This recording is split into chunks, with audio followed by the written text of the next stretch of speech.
And I see the live sign went on, so we're live for our Go Live here at the RV Repair Club. My name is Dave Solberg, the managing editor, and welcome to our, it's February 18th today, isn't it? We just went through a huge series of cold weather up here, so hopefully you're in some place a little warmer. We had a week of minus 20 to minus 25 with wind chills down to minus 50, and then we just got hit with a whole bunch of snow. And I think we got about probably 8 inches over the weekend, and we're getting another 7 to 10 coming. So welcome to winter in Iowa. So we aren't doing a lot of camping this week in the cold. Although I have done it in minus 20 below in Fargo, North Dakota, and my furnace ran all the time. So with that, we'll get started with some questions. I know we got quite a few that have come in. The first one is from a person with a 2007, I believe, Vista. 2006 Vista. 2006. Winnebago. I would like to upgrade suspension, and I'm thinking either Roadmaster Away Kit or Sumo springs. Which would you choose? Well, the first thing I would do, I like Roadmaster. I'm not familiar with the Sumo kit at all. I have to be upfront with that one. There's a lot of products out in the market. A lot of them were designed for the trucking industry that have kind of transferred over into RVs, especially when the RV market is flying like it is now. What I like about Roadmaster is that Roadmaster, I know David Robinson, the director of marketing there, worked with him for 20-some years. They start by looking at the chassis first. They don't just slap on an aftermarket system. They want to make sure that your chassis components are all working the way they're supposed to, up to specs, that your leaf springs aren't loose or the shackles and so forth. So I really like the Roadmaster product. I would recommend also contacting Winnebago and talk to their owner relations department. There's a gentleman there, the manager of that. I know him really well. He builds stock car and races stock cars, and he knows chassis better than just about anybody that I've ever met, and he knows the Winnebago product as well too. He might have some recommendations on who else they may use as well as a preferred vendor, because you want somebody that's familiar with that chassis, that knows all the components. They're going to make sure the shocks are good, that everything, it might be just a simple matter of looking at what that chassis has as far as weaknesses, and then what would work best instead of going full bore on big systems. So contact Winnebago Owner Relations first. Look at Roadmaster. I would highly recommend them. Our heater will start for maybe 15 to 30 seconds and shut off. Any suggestions on troubleshooting the problem? We have gas because the burners work and the outside burners work. Okay, there's several components that could cause that. I would recommend going in and taking a look at some of the furnace videos that we have posted on the site, just to show with the operation of it. Here's how the furnace works. You've got a thermostat that is demanding heat. You get down to a certain temperature that you've set, and it just basically sends a signal down to the module board in the furnace and says, I need heat. The furnace, first thing it does is it needs at least 10.5 volts to open and spark that igniter. And if you've got, let me back up just one more thing. You say you've got LP because the stoves work. I'm assuming stove tops that you're going in. One of the things you also have to look at is, do you have enough pressure going through it? Not just one stove top, but go in and light one of the burners, and then go light a second burner. I'm sure you have a 3-burner on the inside. Light the second burner. Watch the flame. It's going to draw down a little bit and come back and stabilize, and it should be a nice blue, even flame, not jumping around, not orange. Light the third burner, and then watch what it does, and then try to light something else like your furnace or your refrigerator, something on LP, just to see if it's pulling that down. Your regulator may not be able to keep up with the pressure and the demand that you need for that furnace. Now let's just assume you do have the proper pressure out of that regulator. Then the next thing you have to look at is, do I have 12.5 volts coming to that furnace? At least 11. 12 is ideal, but 12.6, excuse me, that's a fully charged battery. So what is my battery state? So here's how the furnace works. And you have, the furnace comes in and it starts up the motor. And what the motor's doing, or the blower, And what that's doing is it's blowing all the old air that's in that burner chamber, pulling in some air from your fresh air return on the inside of the coach, and it's exhausting anything that's in that burner chamber out to the outside. So if you had any LP gas that was left in there, anything like that, it also then is pushing air into the coach. And when it does that, there's what's called a sail switch. And the sail switch is on the outside of that blower motor, and you have to have a certain percent of airflow, or CFMs, to raise that sail switch enough so it says, yes, I do have enough airflow going through here. I'm not going to have a problem with any kind of backup or LP inside the system. So if that sail switch, if it's not getting enough voltage, the blower's not going to run fast enough. It's not going to push that sail switch up. The sail switch could be bad as well. Usually it won't light when that happens, or it'll try to light for a little bit. So then the next thing that happens is the gas valve opens up. You should hear a click, then you should hear a spark, and if it does light for about 15-20 seconds, then the next thing that you look for is you have what's called a limit switch, and that's a temperature sensor on the burner assembly. And if you have any of your vents inside that area closed off or rugs over them, anything like that, you're not going to get enough airflow through there. You might have just enough to get that sail switch up to a certain point, but not enough to get all the hot air going out. So that limit switch sits in there and just gets hotter and hotter and hotter. And sometimes it's 15 seconds, sometimes it's 5 minutes. It could be more than that. So I would make sure that all your rugs are off, all your vents are open, they're not plugged up. Make sure outside vent is not plugged. That's another thing that you have. You have an intake and an external exhaust on the outside. And a lot of times you will get mud daubers that want to come in there and just spin webs and block that up. So if you have any kind of spider webs, anything, just make sure that's all nice and open. So all that exhaust is getting out. None of that temperature is rising inside. Otherwise, the only way you can really test the sail switch and the limit switch is using a meter, ohm meter, for resistance, but then that means taking the unit out. So check your voltage, check your airflow, make sure you have none of your covers or rugs or vents plugged up. Okay, next person. Hi, Dave. Hi. When I try to run my AC rooftop unit with the generator running, the generator bogs down and almost dies and no AC. On shore power, it does not bog down and the compressor never tries to start up. The rig is a 2000 Gulfstream Ultra Sport Class C with a Coachman AC unit. Okay, I guess when he says the compressor never tries to start up, so that means it doesn't run?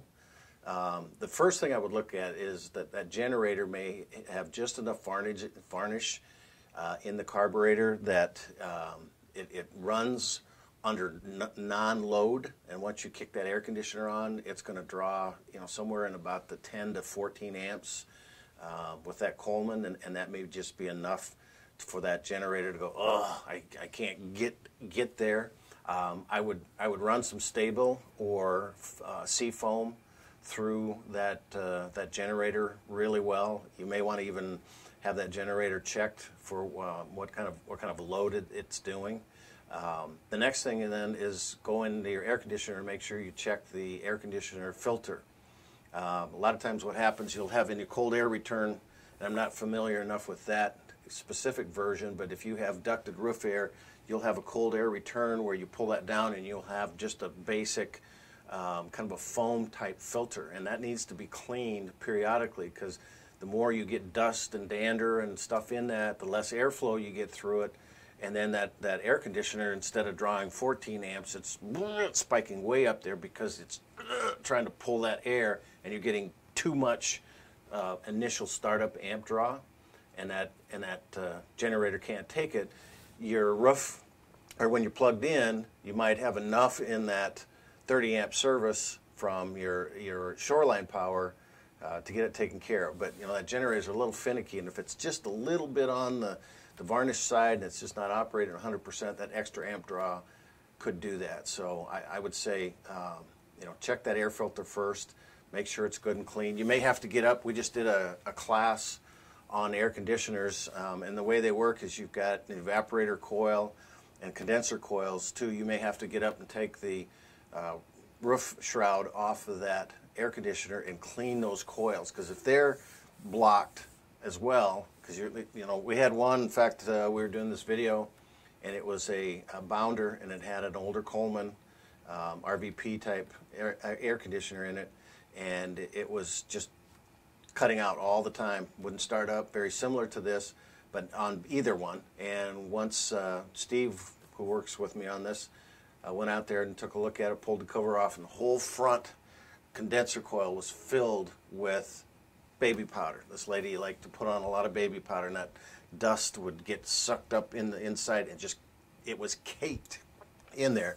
And that eventually ruined the compressors in it, but so you might have to get up and clean all that stuff out.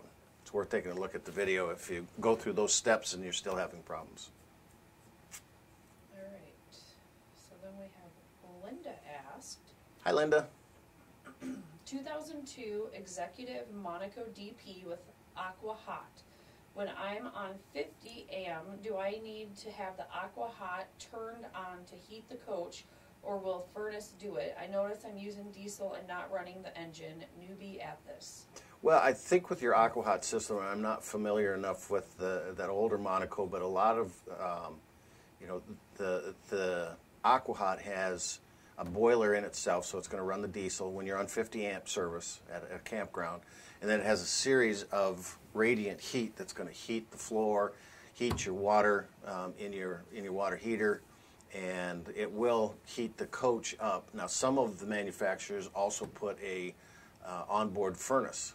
So I'm assuming if you have a secondary furnace in there, like a Suburban or an Atwood, that will run off of LP, so that you're not draining down your diesel, which Aqua Hot doesn't drain a lot of diesel down, but it should heat the coach with that radiant heat in that flooring system. Maybe not, and again, it all depends on how cold it is outside, and that's kind of a nice little supplemental heat.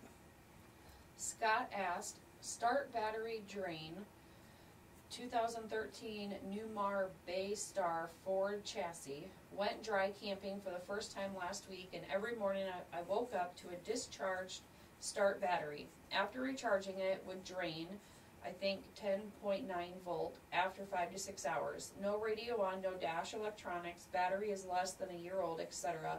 Looking for troubleshooting ideas. Okay. Well, the first thing you have to do is get that start battery checked, because it shouldn't drain that fast in just an overnight. And even though it's a year old, it may have, something could have happened to it where you stored it, you let it get cold, it froze, got a bad cell, whatever. I would check the battery first. The next thing is you will always have a drain on that battery, even though you don't have the radio on or anything like that. Your radio is going to have presets for the different stations in there. That's going to draw amp draw out of it. Your computer in your engine component is also got all these presets. If it's a diesel pusher, Allison transmissions, they will actually change shift points on how you drive, and all that stuff needs to be stored, and all that stuff needs power from the chassis battery to keep it going. Now, the battery shouldn't drain in a day, but you are still going to have some drain. So I guess the next thing I would do is I would disconnect the battery, take one cable off, and just simply get a multimeter or a test light and put it on your amp draw, and take the negative battery off and put one probe on the battery post and one probe on the cable. So that way you're creating a closed circuit again, and if you have an amp draw, it'll show up. And again, just a simple little test light, which I had one at one point here anyway. Simple little one of those 12-volt test lights do the same thing. It won't tell you how big the amp draw is, but we have done several tests on the computer and the radios. You could still get 0.1 or 0.5 amp draw, which in a week to 2 weeks would probably drain a battery, not overnight. So that's what I'm thinking. You either have something high voltage drawing off of that that's not supposed to be, or you've got a battery that's just not being able to hold a charge.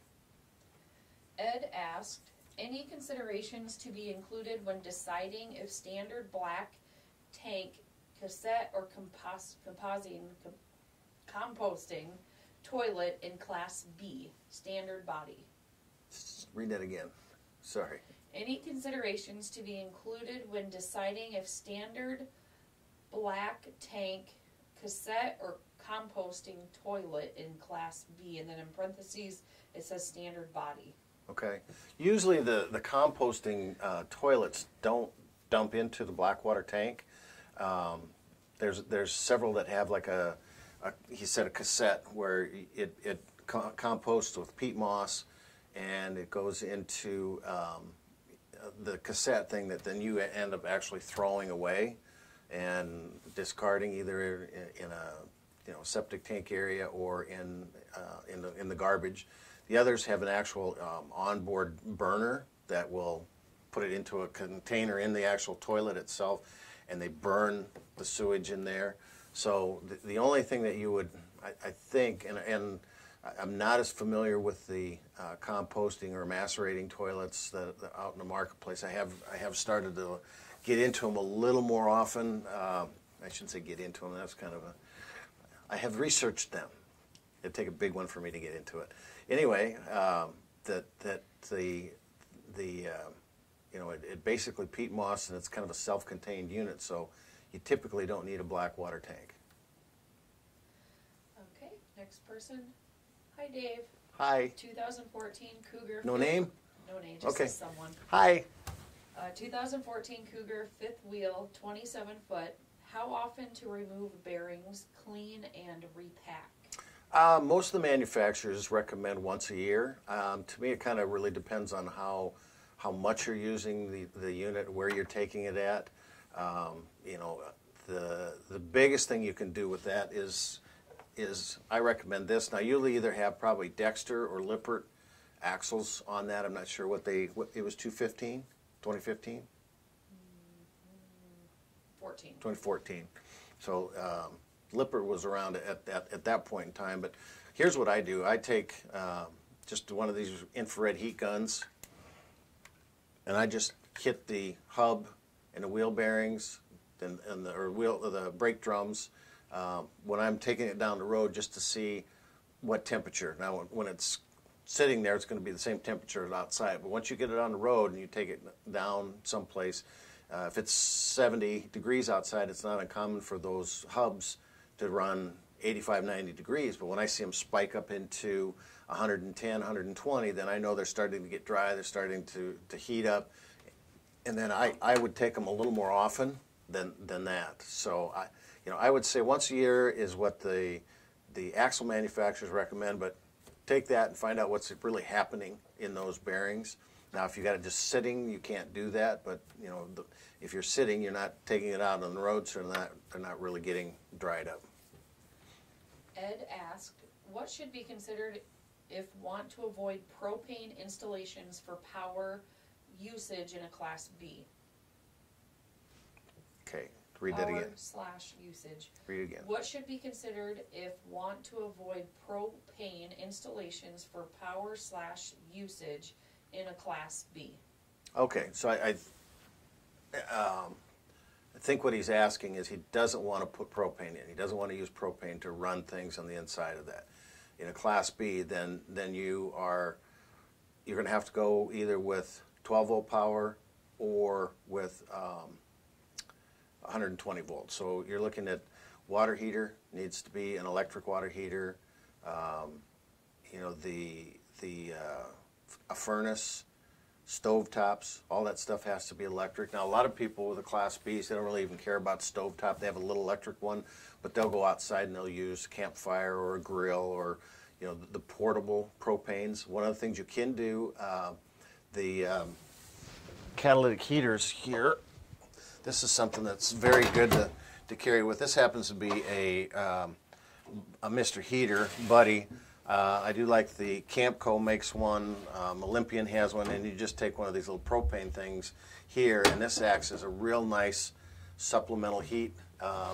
It just sparks this pad in the front here. It lights that up and glows, but there's no open flame, there's no condensation, there's no carbon monoxide that comes off of that. So it's one of the safest little supplemental heaters you can get. So You know, it is propane, but you're not putting the propane bottle and all the lines and all the stuff inside. But you're going to have higher battery capacity, so that means more amp hours, because and probably an inverter, because you're going to need to invert that 12-volt power to 120 for some of the stuff. You won't be able to run a roof air conditioner. There are a couple models. Road Truck had one at one point with lithium-ion batteries that are very, very expensive. But you know, get a good set of AGMs, and you might even want to look at lithium. They're a lot smaller. They last a lot longer as far as amp hours, so you can get more power. But just have to look at what all your appliances are going to run on, and just be ready to be able to supply them. Brian asked, 2007 Class C has a crazed look on the surface of the roof but doesn't leak. Is there something to do to lengthen its life, or is it time for a re-roof? Well, it depends on the material. I'm assuming it's probably a rubber membrane. It's either EPDM or TPO. And it's starting to get a kind of a haze or maybe a little of a cracking or something like that. And if it doesn't leak, first thing I would do is wash it, condition it. I'd wash it with and clean it with the Dawn dish soap, the blue soap. It's one of the best soaps out there, environmentally friendly, but also really good on bugs and tar and sap and that type of stuff. And then condition it. Find out what type, is it EPDM or TPO?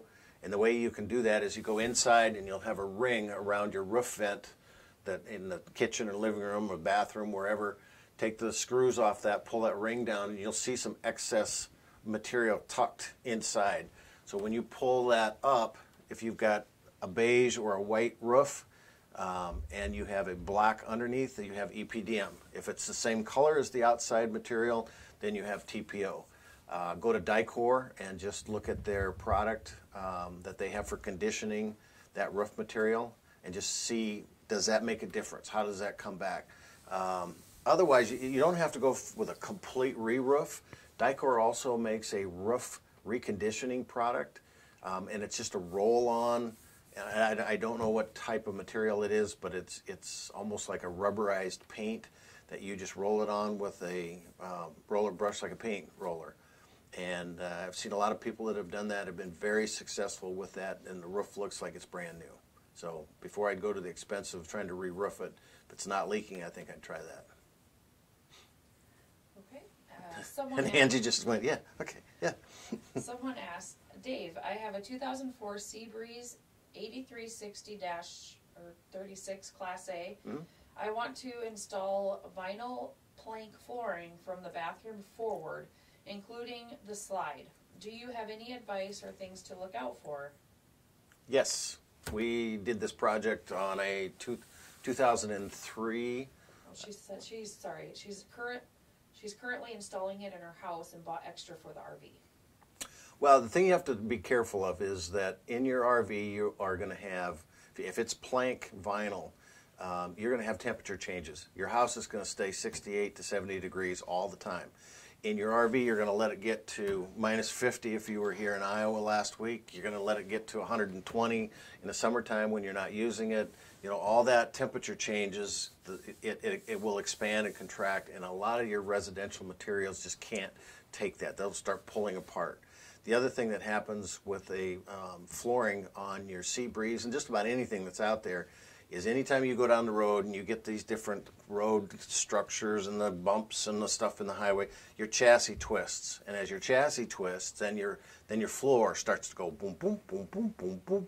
And I've seen a lot of people that have tried vinyl, different types of vinyl stuff, that if it doesn't lock together really good or you can't glue it down, it's very, you know, there's kind of a limited number of products that you want to put in there. It also has to be durable enough to take that roller on that slide and, you know, without scratching it up or pushing it. You know, and some of the ones that just interlock together, you get that slide ring that starts to push and that whole floor goes right with it. And so you have to have something that can interlock, and there's, you know, a lot of that stuff you cannot put down and glue it down because it needs to expand and contract. I know a lot of the vinyl flooring planks that are supposed to look like wood, they say leave an 1/8 inch gap around the outside edge of it. Well, if you leave an 1/8 inch gap, how's that going to not move when it, when it expand, when that slide room goes in and out?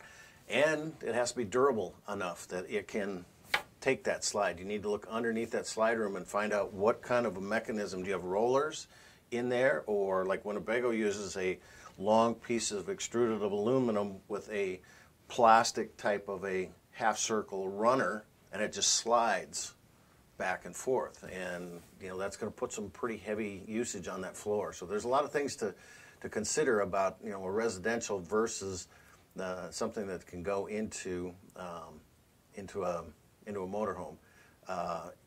If it does glue down, it's something that is designed to glue down, and it doesn't have to worry about expansion and contraction, then it should be okay. Okay.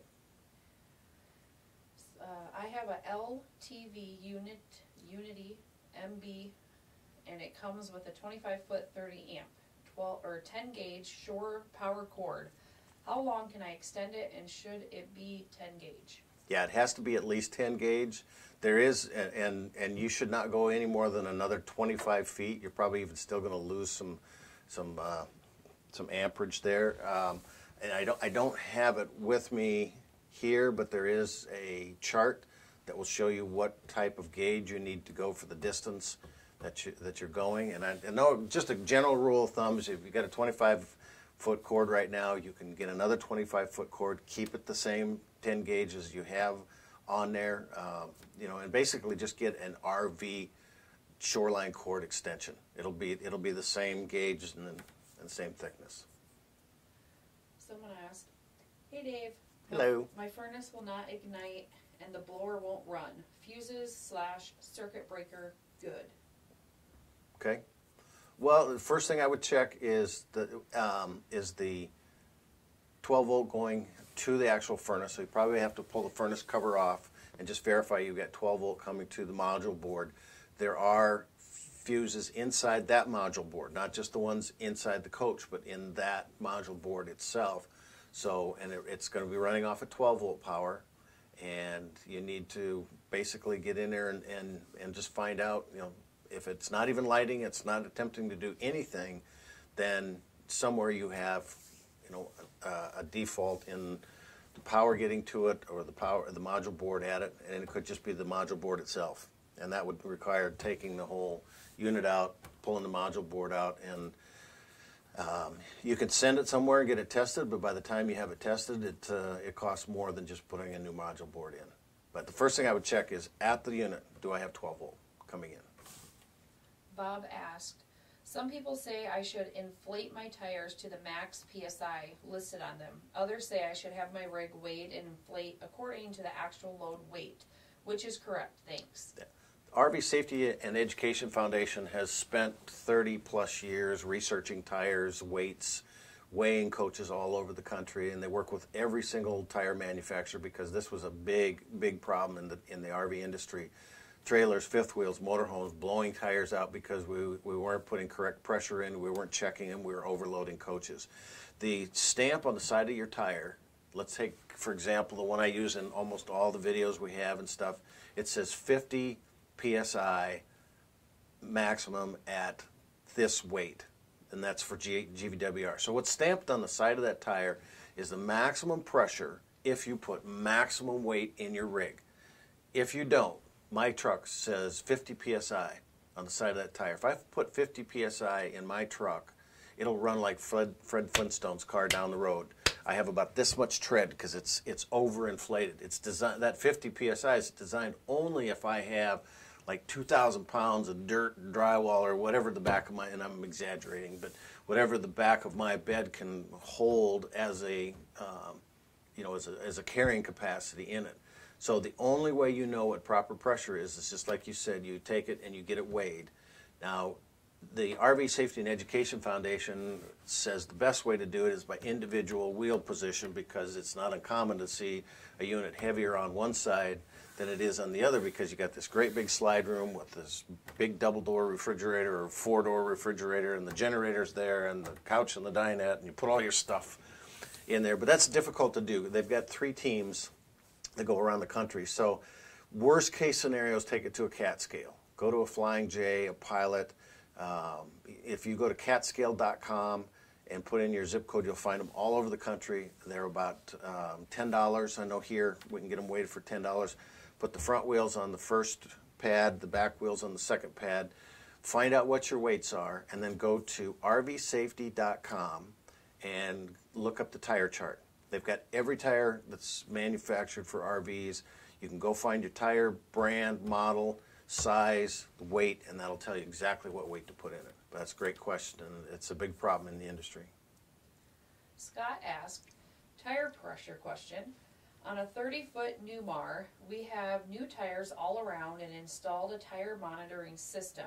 On recent trip, our tire pressures raised from 90 pounds cold pressure to 108 pounds after 2 hours of highway driving in warm Florida. How much pressure rise is too much, or is this normal? That's pretty normal. You're going to get that as the tire heats up. It's going to change a little chemically in the composition of it, and that is not an uncommon feature. I don't know what the percentage actually is, but I would go back to what we just talked about here in finding the right pressure is to weigh that coach. That's a big rig. And weigh that coach and find out, what's the weight on those tires. Go to rvsafety.com. Figure out what's the proper pressure to start with. Cold. And this is always cold. I'm glad you brought that up. And but it will rise. And I don't know if it's 10%. I guess I have not gone into that portion of it. But rvsafety.com probably has an article about that. I'll do a little bit of research too. But that's a good place to go to. Okay. Scott asked, Class A motorhome for house batteries and price is no object. Would you recommend AGM or wet cell batteries? Well, both of them will perform very, very well. What most of the battery manufacturers are saying that the AGM batteries are the lazy man's battery. That's what they call them. Lead acid batteries need to have a multi-stage charge, and the only way to get that is to have an inverter that has that charging capability that'll give you a high impact voltage charge to break up sulfation. Because what happens with lead acid batteries is as you charge them up, they hold storage. That's what they're storage vessels. And as you drain the storage out of that, sulfur coats the plates on those. And if you don't break up that sulfur when you recharge it, then it just keeps getting thicker and thicker and thicker, and you have less charge out of your batteries. So you either have to have a multi-stage charger in that inverter system, or have a newer unit that has like a charge wizard from Progressive Dynamics or somebody. But somewhere it should say multi-stage charge or desulfation charge. Some of your new solar panels have the same thing in them within the controller, so it'll do a multi-stage charge. So wet cell batteries will work just as well as AGMs if you have that multi-stage charge. Now, what's typically happened is people just plug their unit in, don't know anything about that charging system. The lead acid work, it lasts for about 2 years, and they're like, oh, I got to get AGMs.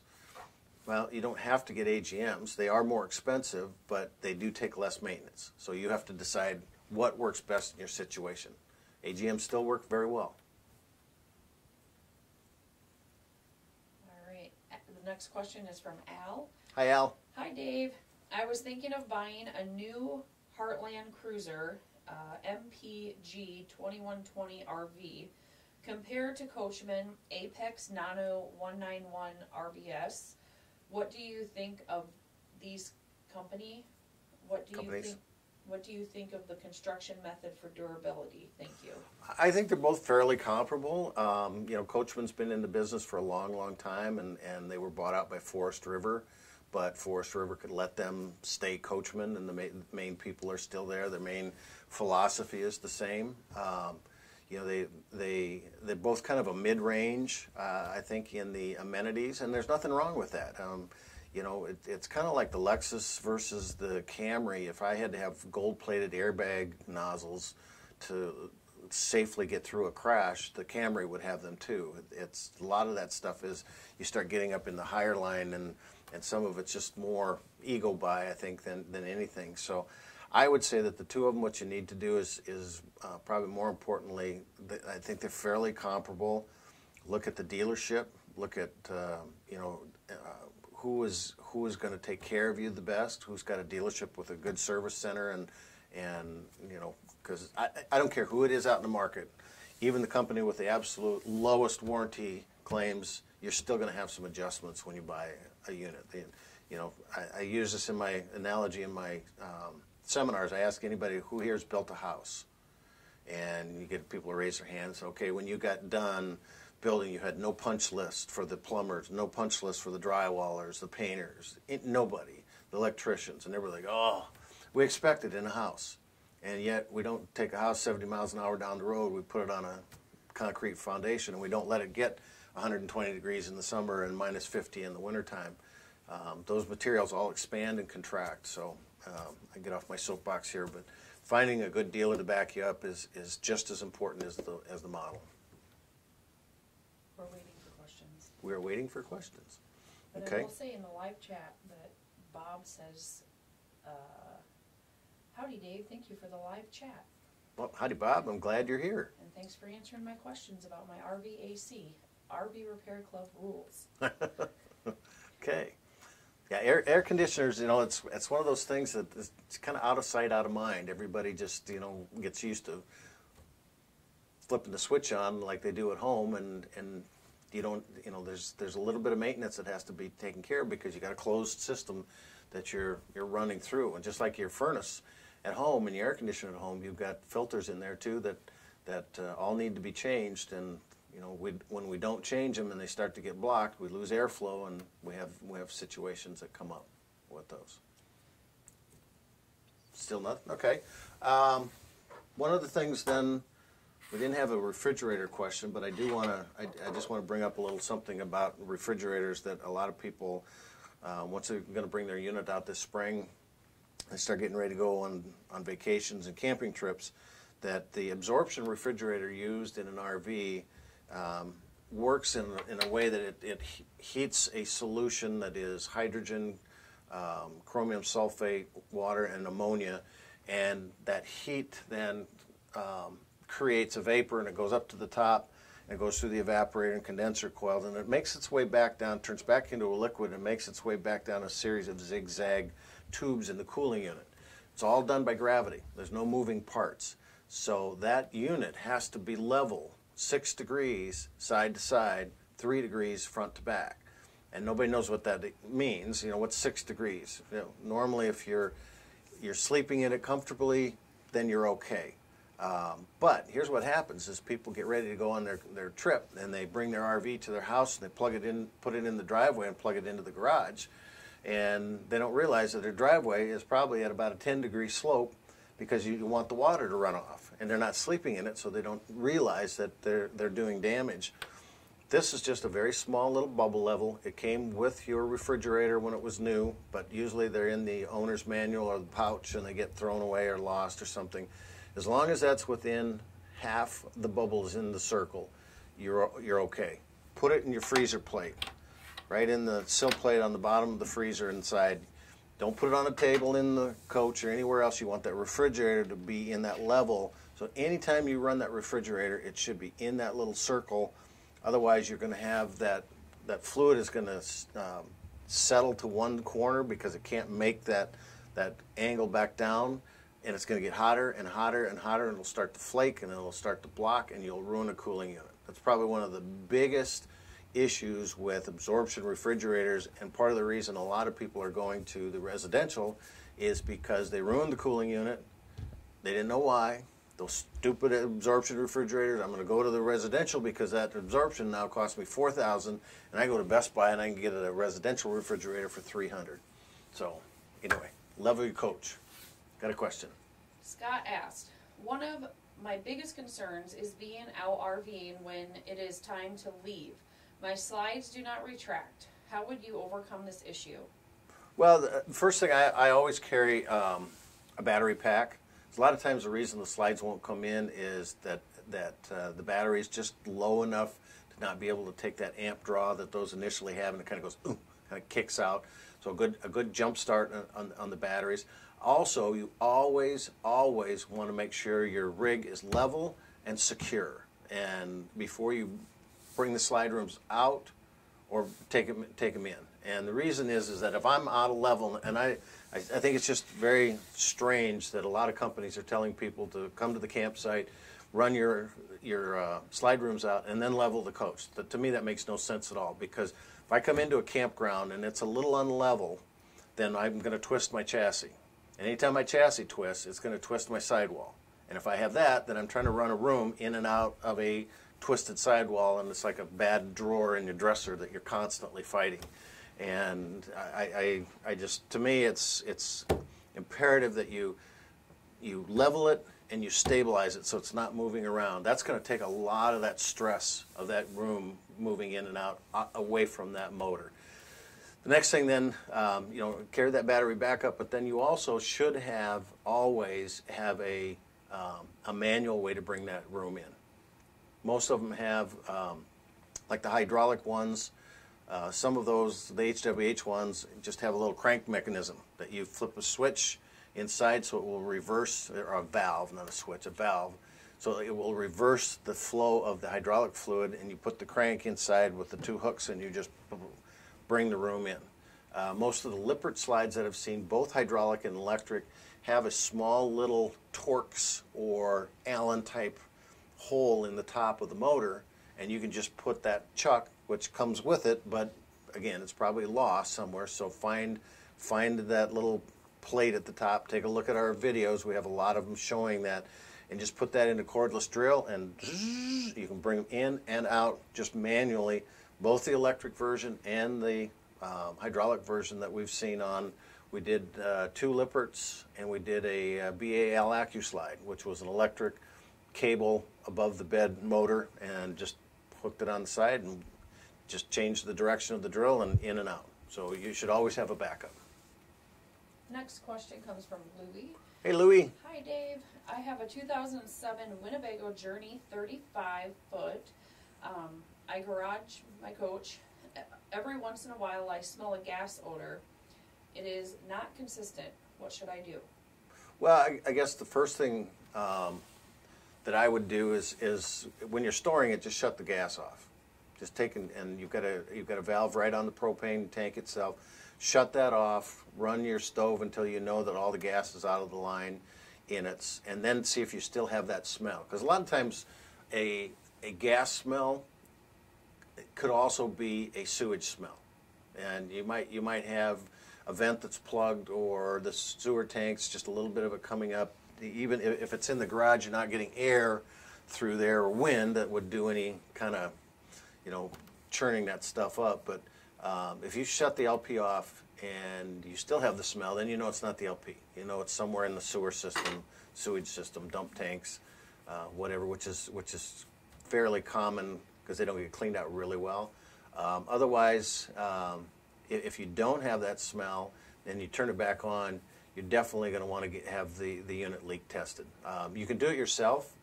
You want to go to Ace Hardware or any home improvement store and get a bottle of LP leak detector solution. Don't use the water and soap. There are some gaskets and some of the materials used in the connections get very caustic, and some of that soap can corrode it. They sell just a little bottle of it at Ace Hardware and Home Depot and those places, or your RV dealership. You take the little swab on the top and just coat. Find all your different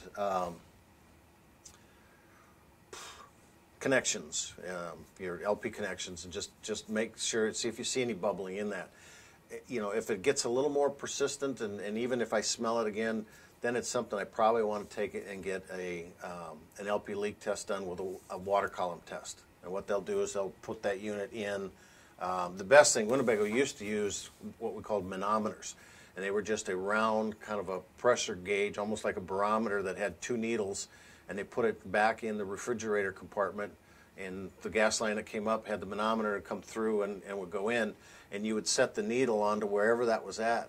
And when you let it set during the storage period, or a couple days, weeks, or whatever, if you came back and that other needle had moved, then you had a leak somewhere. It was a guaranteed gauge that could tell you, because otherwise it would sit just perfectly. Take that second needle and put it right over top of the other one. If that pressure needle moved, then You know it. So you might want to even put one of those on. Have a dealership or somebody that's trained in LP put that on. All right, someone asked, I am looking for the best resources with plans, etc. for building a do-it-your-own camper. I want to retrofit 16 to 18 foot campers. Any ideas? Thanks for your help. Wow, that's there. You know, part of the problem with the RV industry is that it runs in cycles. You know, 2008 to 2011 it practically shut down. And so some of the stuff you see in home repairs and the home industry and the trucks and the trailers and even motorcycles, you don't see it as much in the RV industry because you have these periods of time where there's no money in it whatsoever. So there's not a lot of people that will give you the retrofit. I'd say about the best thing to do, I've spent a lot of time with people at shows that have been coming in looking to do exactly the same thing that you're doing. They come to my seminars and they ask questions. They walk around the show and take a look. And the reason I like the shows is because you have such a wide variety of so many different models, where if you go to a dealership, you may have 1, 2, 3 brands that you can look at. But you know, these guys are walking around and taking notes of, okay, here's a 26-footer with this perfect floor plan here. I love it. And then it's a matter of trying to figure out how you can build that furniture because it's not going to be standard residential style furniture. There are a lot of companies like Lippert that will sell a wide variety of different appliances, and you know, you can pretty much buy just about anything in Elkhart. There's a company called Brad and Hall. We remodeled a 2003 Winnebago Brave. We put in new flooring and they decided to upgrade. They actually built a computer dinette with a computer station customized for us in there. They're on the high side, but you know, so you're basically just going to have to spend some time, get the measurements, and I don't know of a source in as much as looking at what other manufacturers offer. Next person asked, is changing the awning fabric a do-it-your-own task, or should I be hiring someone to do it?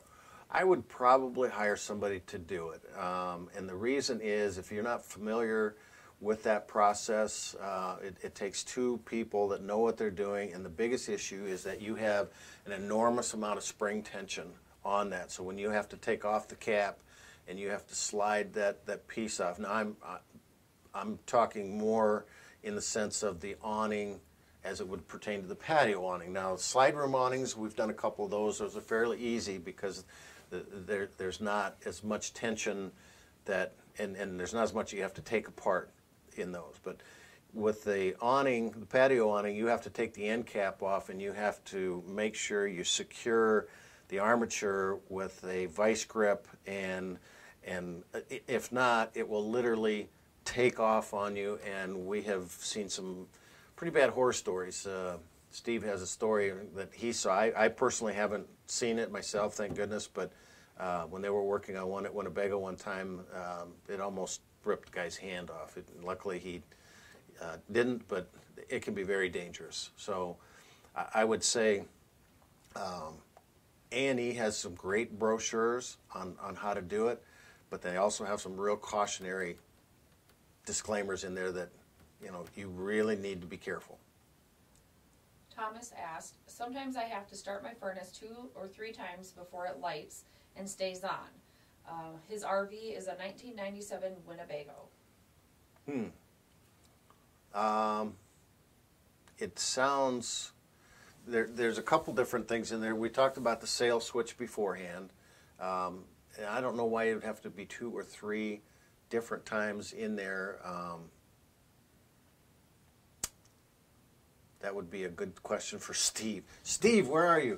Because here's how the furnace works. I don't know if you were here when we first had the question earlier tonight, but when the thermostat calls for heat, and I guess the very first thing is I would look at the thermostat myself and just make sure it's getting the signal to there, that you're getting 12 volts down there. So the thermostat calls for heat, the blower motor starts up, and the blower motor is going. It's just a squirrel cage, and what it's doing is it's exhausting all the air that's in the burner chamber outside, just so you get any of the LP or anything else. And then it's also running The other assembly is running air into the coach and pulling cold air return in, and there's a sail switch, and that sail switch is designed as that furnace is blowing, it has to get to a certain height to connect or close the circuit to tell the module board, hey, it's ready to go here. We're doing that. And so module board will open the valve and light the furnace, and the furnace then has also, it's got a thermocoupler to the top of it, so as that flame is going, that hits that thermocoupler and tells the module board that, yes, I have a flame. Keep the valve open. And I didn't mention this in the first one, but keep that valve open because I do have a flame, and it is touching this, so I know I have a flame. And then it goes out into the coach, and there is a limit switch on the back side of the burner assembly that is registering the temperature. If it gets up to too hot, then it's going to shut it off. And so you could have a faulty sail switch, you could have a faulty limit switch. A lot of times what happens in some of these components is when they're cold, they expand and contract with heat and cold. And so when they heat up, then they expand a little bit and they make the connection. So if they have any kind of a small little crack or a short, it might not be showing up until it gets warm enough, or excuse me, it's not lighting because it's got an open circuit in those until it gets up to a certain amount of temperature. A little more heat comes in, a little more heat comes in, a little more heat, and then all of a sudden it closes and it makes the connection, if I'm saying that correctly. But about the only way to determine that is to really pull that unit out and bench test it and find each one of those components. Which one is it not getting to? Which one is it not doing? John asked, I have a 2017 Heartland Sundance XLT 261 RK travel trailer. During a recent heavy rainstorm, the skylight over the shower leaked and got into the wall, causing buckling. How would you recommend repairing, resolving the buckling and the leaking skylight without taking it to a dealer? Well, the inside paneling is just that, it's panel. What's happened is that water got inside of it and pretty much deteriorated the glue that's holding your wallpaper, pretty much. So I doubt you'll find a home repair center that has matching paneling, but you should be able to just take that paneling out, and it's pretty much stapled or brad nailed into a wood frame on the inside of it. So you'd have to take the skylight out and fix that first, of course. See what type of damage you may have gotten in the roof. Then you're starting to get into a lot more labor, a lot more intensive repair. But you should be able to. It's just simple paneling on that inside wall. Now, if it's on a wall for the sidewall, then those are laminated together with. It's got the interior Luan, it's called, with the wallpaper stuff on it. Block foam insulation, typically aluminum framework in there, and then Luan and fiberglass outer skin. Then you're talking some fairly major repairs. But if it's an interior wall, it should be easy just to replace that paneling. You might be able to find the same paneling from a dealer, but that'd be probably a little expensive. And if you can find something close that can match, then you can probably repair it yourself. Someone asked, since you are talking about refrigeration and levelness, I have a fifth wheel. Can I run the fridge while traveling on the highway to my destination? You can, and this is a big debate over the years. As far as the levelness, you won't ruin the cooling unit because you're going to be doing enough ups and downs, and it takes many8 at an unlevel condition for that not to let that fluid go back down. So that's not as much of an issue. Nobody's going to drive for 8-10 hours at a time up a hill one way. So the more important issue is that if you're running that refrigerator while you're driving down the road, you've got a propane open and you got a flame, and you cannot pull into a fueling station with an open flame. Now people do it all the time, and nobody thinks about it. But that's one of the things that there's a big discussion about. Well, how do I keep my food cold? You know, one of the things that you can do is to put an inverter in and run off the electric off of battery power. With the big fifth wheel, you probably have a large enough battery bank and an inverter that you could run it off electric. This is all about gas. And again, it's the same thing. You're going to be moving around enough, you don't have to worry about that cooling unit. The other thing that we've done several videos on this, tests, where we brought the refrigerator down to 34 degrees, I think it was, and shut the door and put in a little probe inside, and every hour came out and took a picture of the temperature. And it stayed under 40 degrees 6 hours later, and it was even almost 90 degrees inside the coach. So it will maintain temperature for quite some time. But again, be careful if you're running your refrigerator on LP going down the road. You definitely have to stop prior to going to a fueling station and shut it off. All right, we have 3 more questions. We'll see if we can get them all in. Okay, we've got 4 minutes. Can I use a CPAP machine overnight while boondocking in our DP 2017 Neymar Dutch Star without generator or shore power? Newmar. Well, and that's a very difficult question, because you need to know, first of all, what battery bank you have. So you're going off an inverter to an outlet. So you've taken battery power through the inverter to give you 120 volt in that plug-in for that CPAP machine. You need to know how big are your batteries. You know, what is the amp draw in them? Are they group 27s, the 31s? You know, that will tell you how long those will go without draining down to 10.6 volts and needing to be recharged.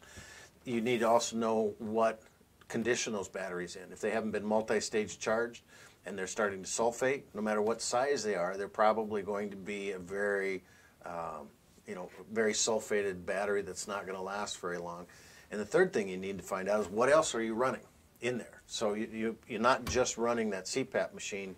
You're running your refrigerator off LP, that's drawing 12 volt power.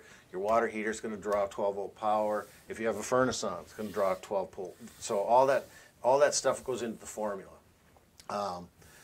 One of the things that I would recommend if you're going to be doing that is to probably get a solar panel system that's going to help you recharge those batteries, and that will allow you to use it overnight and get your batteries tested. You might have to go a higher amp draw, bigger series. Keith asked, I haven't purchased an RV or a pickup yet. Can you give a few pros and cons for travel trailers compared to fifth wheels? Well, you know, a fifth wheel is going to, its weight. You're going to have a much bigger truck. You still, you know, I've got a 2016 Chevy Silverado, and it says it'll pull 11,000 pounds. You know, I get something about 9,000 pounds on it, and you always want to take 10% off. Whatever it says you can pull, take 10% off that, because you don't want to be max. But I get 9,000 pounds on the back of that rig, and I get about 8 miles per gallon, and I go about 45 miles an hour up a hill. So, you know, what it will pull and what it will pull, you know, respectively is two different things. So you're talking a much bigger truck, a lot more expense. You know, you start looking at a diesel in that range there, and you know, you're $50,000-$60,000 in a pickup new. It's all livability. It's all in how you're using it, how much. You know, one of the things that what I do in my class in the buyer seminars, I tell people, you really need to sit down and decide how much time you're going to spend in the RV. You know, how are you using it? Where are you going? How long are your trips? You know, I spend very little time in an RV when I go out on the road, because I'm out sightseeing, I'm out doing things. I don't want to be, it'd be like going to a city and staying in the hotel all day long. I'm outside, I'm using the grill, so I don't need that big of a kitchen inside. I use the bathroom at the campground, because we usually go to campgrounds. I don't do a lot of dry camping. So that's a question that's going to take a lot much more time for you to go through and decide.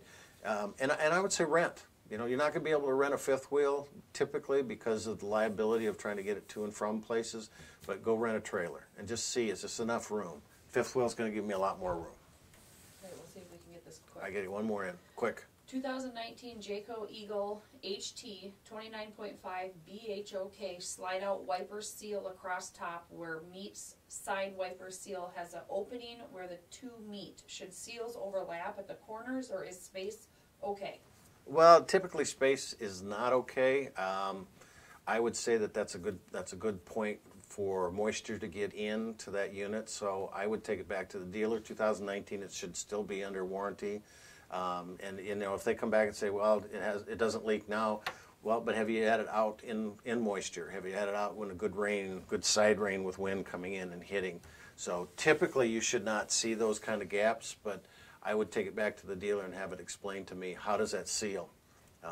You know, everyone's a little different. So with that, we're at 8 o'clock. I'm sorry, but we had great questions today, and appreciate everybody coming out, and look forward to next month. We're going to do a Go Live or a Gold Live here at some point in time as well. Check out the store. We got added the Clarity Defender windshield treatment to that. We got some new videos on air conditionings and solar panels and a lot of stuff. So with that, appreciate everybody coming out, and you know, stay warm this winter. That's the fun of going live. You don't know what you're when they're stopping. Fiddle with stuff. Check my temperature. 35.6. Is that good? 95.9. I like it when some people take their temperature. They go, "Oh, I don't have a temperature." Well, you do, because if you didn't, you would be